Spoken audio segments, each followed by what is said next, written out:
Hola, muchos abogados que trabajan como jueces, como legisladores, como abogados postulantes en el servicio público o que están detrás de los jueces y los legisladores consideran que las normas jurídicas se deben de aplicar a pie juntillas, sin tomar en cuenta un punto importante, la creatividad. De eso vamos a hablar el día de hoy, pero antes no se les olvide suscribirse a nuestro canal y darle clic en la campanita para recibir todas las notificaciones de los videos que vamos a estar subiendo constantemente. Pues bien, como les estoy diciendo, en efecto, muchos abogados consideran que las leyes, los reglamentos, los códigos, la constitución se deben de aplicar tal cual, de una forma cuadrada, soterrada, y no se dan cuenta que muchas veces las leyes tienen antinomias, tienen lagunas legales. La ley no es perfecta, es perfectible.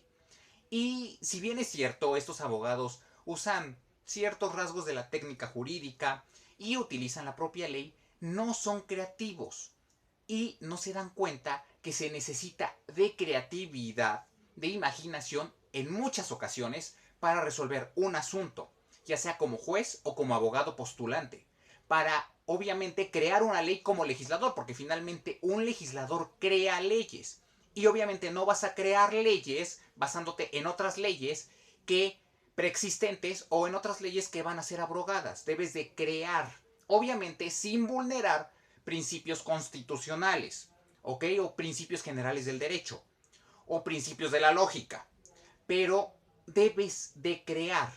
Vámonos primero al caso de los jueces. Un juez al momento de estar resolviendo un asunto legal, un problema legal, si bien es cierto que en México, en nuestro sistema jurídico civil, debe de llevarse conforme a lo que establecen las normas jurídicas, hay muchos aspectos que él puede interpretar, porque la ley no los establece, la ley es general, no habla de casos en particular, al ser la ley de carácter general y de hablar generalidades, no particularidades, evidentemente él debe de interpretar la ley para llevar la situación general a una situación particular y poderla interpretar. De esa forma surge la jurisprudencia o las tesis jurisprudenciales o las tesis aisladas en nuestro país, en México.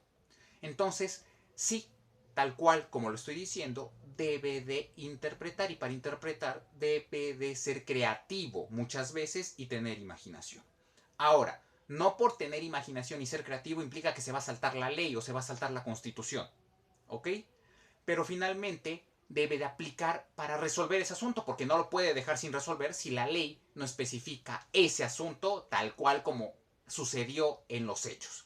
Ahora, si hablamos como abogados postulantes, es prácticamente lo mismo, pero en el sentido contrario, porque finalmente como un abogado postulante, un abogado litigante, que la palabra litigante es incorrecta, pero finalmente se utiliza, el abogado postulante que va a representar a alguna de las partes en un conflicto frente a un juzgado o frente a un juez, obviamente, tiene que utilizar la imaginación y la creatividad para poder resolver un asunto de su cliente, para poder resolver de mejor manera el asunto de su cliente.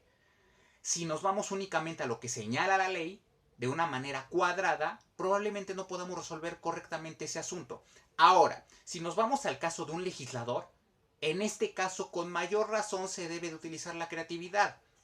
El legislador, al reformar o adicionar o modificar una ley, cualquiera, la constitución, un código, cualquiera, forzosamente va a crear algo nuevo.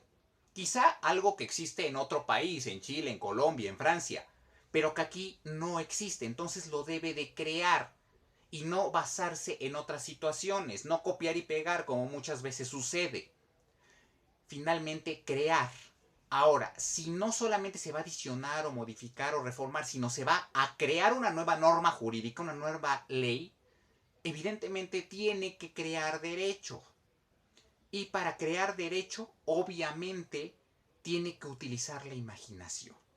La imaginación y la creatividad es algo muy importante en muchas profesiones, pero en el derecho es de suma importancia para llevar nuestra profesión a buen puerto y obviamente tener una actividad profesional de calidad y darle eficacia y eficiencia y certeza a nuestros clientes en el caso del abogado postulante, a aquellos que están poniendo en sus manos los asuntos para que se resuelva, en el caso de los jueces, o para darle certeza a los gobernados en el caso de los legisladores y los servidores públicos. Espero que les haya gustado este video y nos vemos en la siguiente.